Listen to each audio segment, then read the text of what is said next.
and that he also made promises that it was possible that Malaysia would make contributions to help peace and development efforts, especially in Mindanao. They also touched on regional cooperation, especially regarding ICIS and extreme terrorist groups. And they were also supportive of PRRD's statement that he would deal decisively with ASG.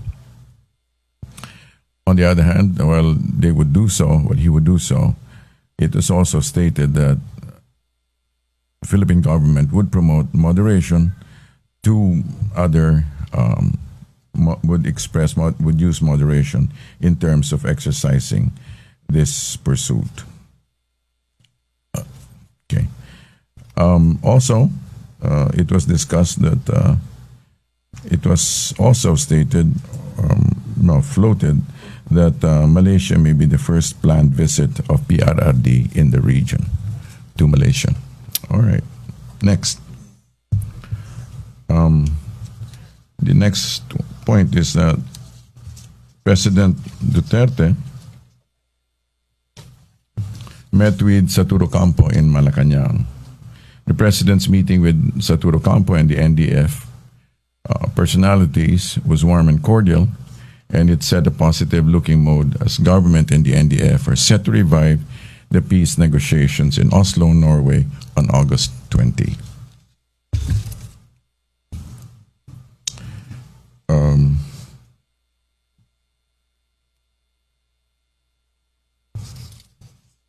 Regarding,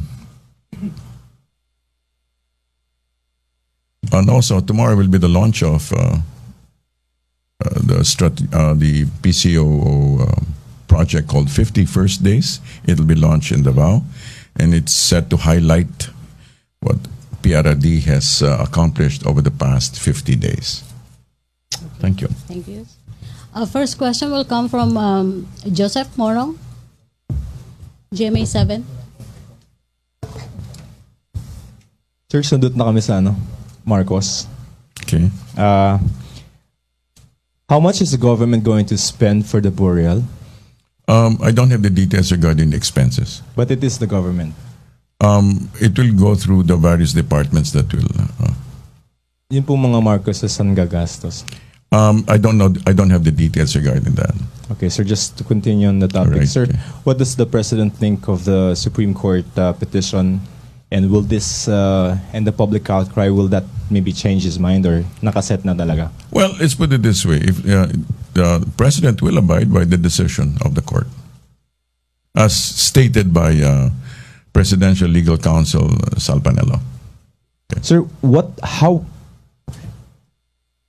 if we don't, what, is it bad if we don't bury him? Come again?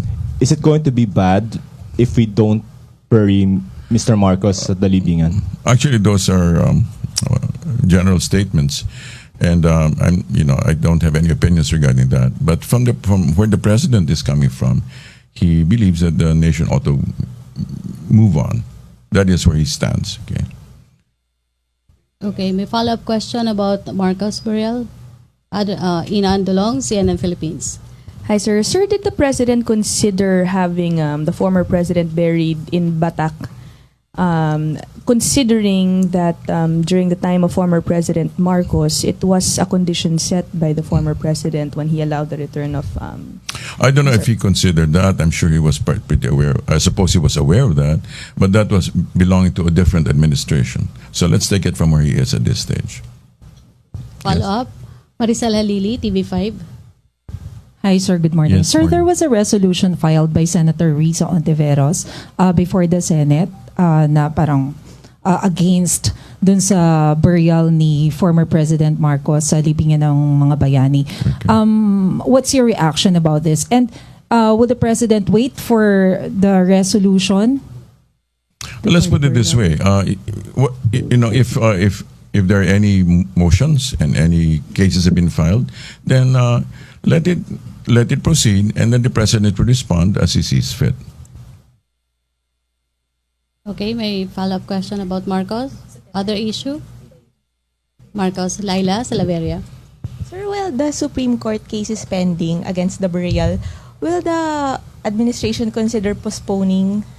Like I said, like the chief presidential counsel said, legal counsel said that the president would abide by the rulings. But if the case hasn't been finished and the date has been set, tutuloy yung burial, sir? Well, the process Dahil is sa patino. apparently the process is ongoing, but nobody's rushing anything. It's just that people need to respond as appropriately as possible.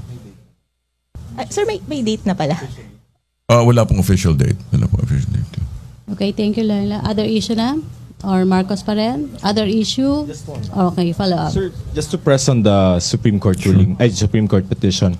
Suppose walang TRO na lumabas after the oral arguments next week and there's a floating date of September 18. Will the burial push through?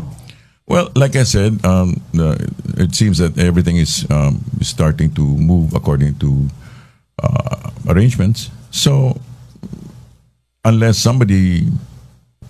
there's a TRO or anything like that, it'll proceed as planned. Okay, other issue na? Ted Tuvera.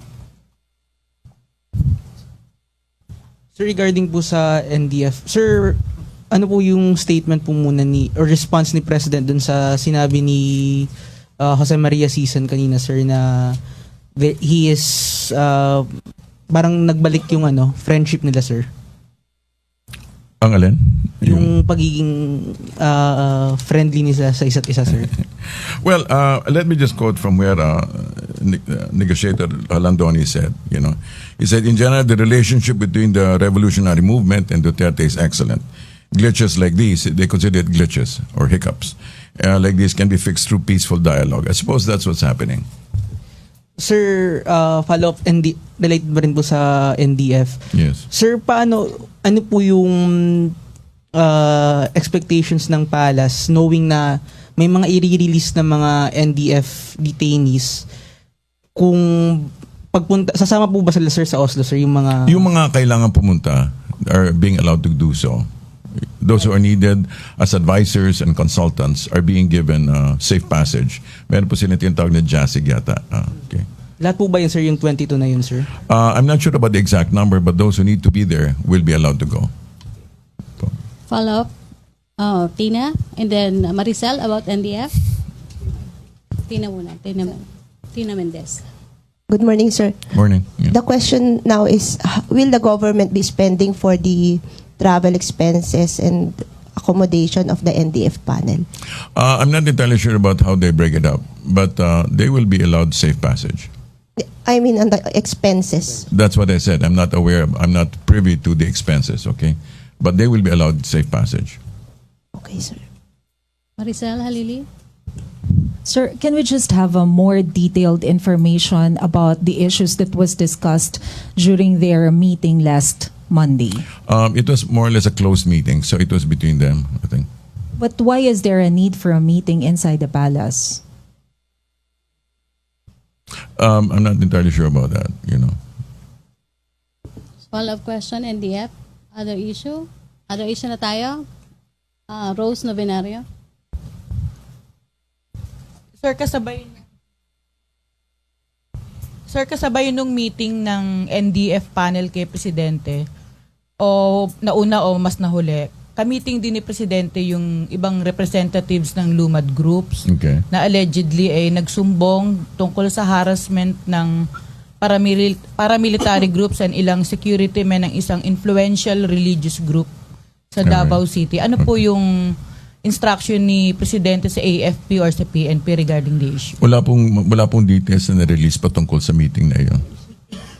So kasi po July 25 po after the SONA, nakipag-usap din po siya doon sa mga Lumad leaders. Alright. So from there July 25 to nung August Monday, parang hindi po yata nagbago yung sitwasyon nila at nasa displaced pa rin sila, nasa UCCP pa rin sila po, compound sa Davao City. I see. Alright. Okay. So wala pa pong... Wala pa po, pero ang alam ko rin po some UCCP pastors also met with the President lately. Okay. Thank you. Questions? No more? Other issue? I think okay na tayo. Joseph Dexter Ganibe, Sir. DCMM. Yung 50 days tomorrow, Yes, tanghali. Nandun ba ang Pangulo sa launching? Sabi niyo sa Davao po isasagawa. It'll be launched in Davao. So it'll be, as far as I know, it's going to be launched at 12 noon at another Davao under the auspices of the university, and Father Joel Tabora will be there. Si President will also be there. He is supposed to be in Davao. I think he will be in Davao. He will be speaking to the summit. Sir, this is a documentary or a audio-visual presentation? It's an AV. Gaano kahaba ito, sir? About 30-40 minutes. Follow-up question about 50 days, other issue. Ina, please wait. Yan, Ina. The President will be there tomorrow in Davao? He was slated to address. In other words, he's scheduled to address, I think. Okay, Joseph Morong? He may or may not be there, May but he's follow-up scheduled pa to rin sa address. 50. Tomorrow. So, no more questions? Joseph, Tina Mendez. Sir, can you please expound on the proposed sea lanes ba yun, or the trilateral agreement between Indonesia, Malaysia, and the Philippines as a result of the talks with the Prime Minister? Basically, I think I cannot fully expound on it, but it's basically having to deal with keeping safe the porous points, keeping safe from terrorist groups, and making sure that there's secure sea passage in the area, in those borders in which they share. So, follow-up, JP? Manila Standard? Hi sir, good morning. So related po sa drugs, Sir, PNP Chief De La Rosa said na meron daw pong scientific evidence ang PNP, ang Palasyo with regards dun sa spate ng extrajudicial killings, that it's not perpetrated by the police but instead of vigilantes. Can we know more about it, sir? But basically, I think ang punot-dulo nun is that these are not entirely vigilante killings, but they may be internecine killings. Internecine meaning to say it's related to one another, especially those who seem to be directly connected with the drug trafficking. Sir, meron ba tayong figures kung ilan yung involved dun sa interrelated killings, sir? Numbers, sir, or figures? Right now, I think the numbers are rather fluid. Let's wait for them to come up with exact numbers. Okay, thank you, sir. Thank you. Yes. Ted Tuvera and then Benji about drugs and extra. Ted Tuvera, please. Sir, dun pa rin po sa drugs. Kasi sinasabi po parati ni Attorney Panelo na yung mga nagpapatayan ay mga drug pushers po mismo. Sir, saan po nanggagaling yung information na to, sir? They have intelligence reports. Okay. Vance Fernandez. Microphone, please. Thank you. Yes, ma'am. Is there any possibility that the administration, after illegal, like the wedding in Visayas, and also have this STL, now, as we call now, there are this PCSO that are involved. Will you look onto it? Yeah, as I think I believe the president made mention regarding that matter already some time ago. He said, I think he actually said that after the drugs, he will go after these these other crimes. But will you also look into it that there are allegedly there are Chinese involved in this STL? Whoever is related to it, it will be looked into. Whoever is connected to it. Ibang topic. Yes. Okay. Joseph Morong. So yung second wave po ng names ng mga narco politicians, kailan po natin inaasahan? We're not entirely sure kung kailan ilalabas, pero he's bound to reveal it soon. Follow up, Ted. Sir, yung CHR po noong weekend nagsabi po na bakit hindi po nagfa-file ng mga kaso laban sa mga narco politicians. Sir, kailan po magpa-file ng mga kaso laban sa kanila at sino po yung naatasan na magpa-file ng mga kaso po laban sa kanila, sir? It will all follow the process, no? Kung in other words, hindi naman walang hinihindian, walang ina-avoid. But it's just being queued. Yeah. Pero sir, apparently yung isa sa mga narco-politicians, yung si Espinosa nga po ng Leyte, ngayon, despite nung mga nahuli sa kanya, nakaupo na po siya ulit ngayon, sir. Right. Ang ano po niyan, in charge niyan, DILG. So, it will have to come from DILG. Okay. So, wala pa naman kasi ang formal na kaso na na-file sa kanya So, in other words, meron lang, he was brought in for investigation by PNP. And then now that ang susunod po niya yung pagfa-file na nga ng mga kaso. Pero sir, what's keeping the government from filing charges against them? I think there's nothing keeping them. It's just they're following due process. Okay, thank you. Benji Liwanag. Last question na si Benji. Mayroon pa bang abol? Sir, on the meeting between... Good morning, sir. Good morning, yeah. Okay. On the meeting between the President and the Senators. Yes. Number one, will the President pursue the increase of the 12% VAT to 15% as recommended by the Finance Department? And number two, will the senior citizens be affected of the increase and exemptions? There were talks about this, but nothing is final yet. Okay? Nothing is final. Nothing is final yet. But it will have to be discussed. It is recommended by the President to some senators. It was the Finance Department who brokered for that meeting. Right. That's why there needs to be a discussion, and then they'll have to work out the details of what they discussed. But nothing is final yet. Okay, thank you. Thank you. Okay, last questions na. JP, follow up. Yes. Sir, what was the rationale behind the lifting of the 30 exemption, sir, with the VAT? Why is it that we need to lift the 30 exemptions? The what? The exemptions. Yeah. Yung exemptions, sir, sa VAT. This is not policy. What I'm going to say is not policy, but apparently it's the balance of if you're going to be reducing here and taking away here and giving. It's a question of household. It's household accounting, quote unquote.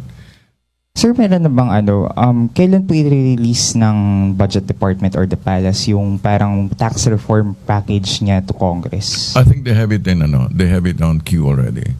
No exact dates. Thank you. Vance Fernandez, last question, sir. Yes, sir. Another question, sir. How would you justify the increase in the proposed budget of the Office of the President? How would I justify? Yes. The needs have increased.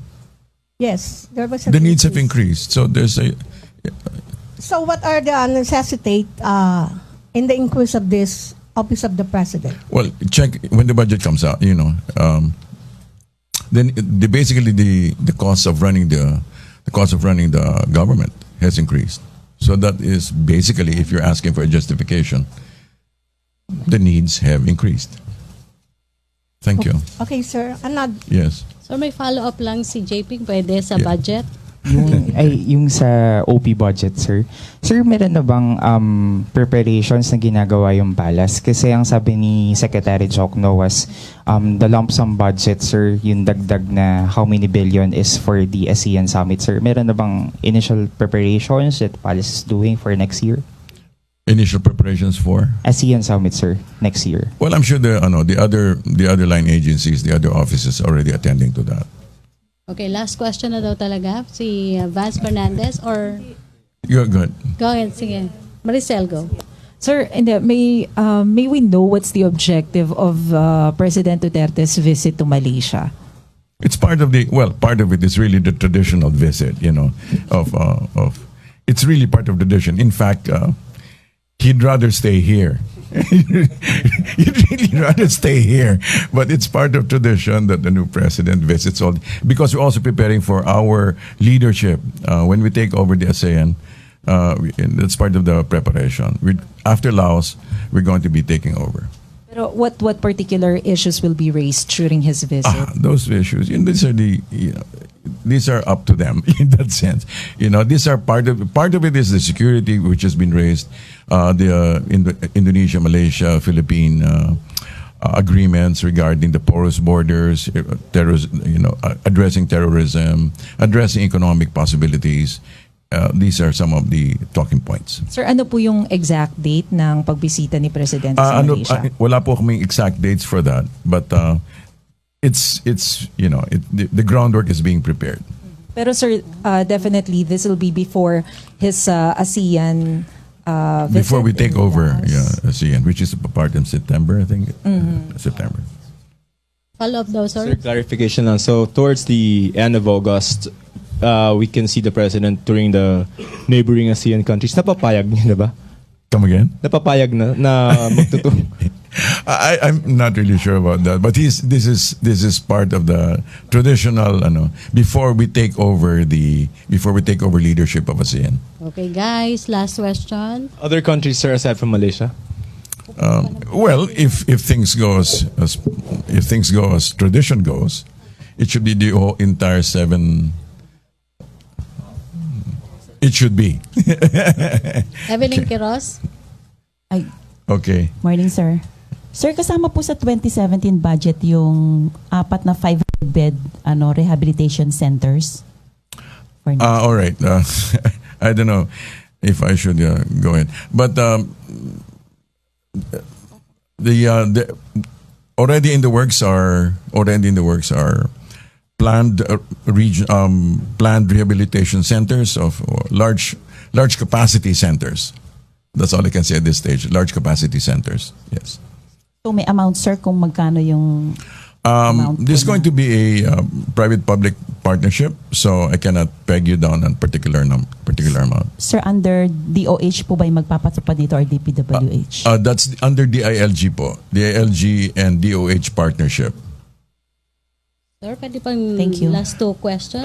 Sige, last 2. Okay. Last 2 questions, si Rose Last two Lumanario questions. and then Vance Fernandez. Sir, yung donation po ng San Miguel na 1 billion para dun sa pagtatayo ng rehab center, part po ba iyon ng PPP agreement ng Duterte administration? I'm not sure about Private sector? I'm not sure, but the donations are really dedicated to drug rehabilitation. Pero natanggap na po ng palasyo.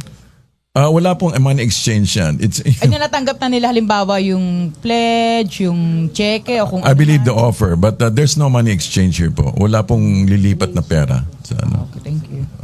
Okay, Vance Fernandez, last question. Walang S yun, a question. Sir, Yes, my last question is, we know that the president is aiming for having this objective of fighting for corruption, crimes, and other matters. Now, will the president moves to expedite the process of removing some corrupt employees in the government? definitely that's part of his. He like he said, if you're a government official, a government employee, and you engage in corruption, then you do not have a place in government. So definitely, actually, it's not his goal is not so much that. His goal is poverty reduction. He wants a peaceful nation. He wants a nation that abides by law and order. He wants people to have a comfortable life, and he really works for common good. I think that's one of the things we need to appreciate about the president. That basically his highest value is really working for the common good. That everyone, including those who are not usually included in economic gains, should now be part of receiving the benefits of the economic gains of others. Okay, thank you, sir. You have been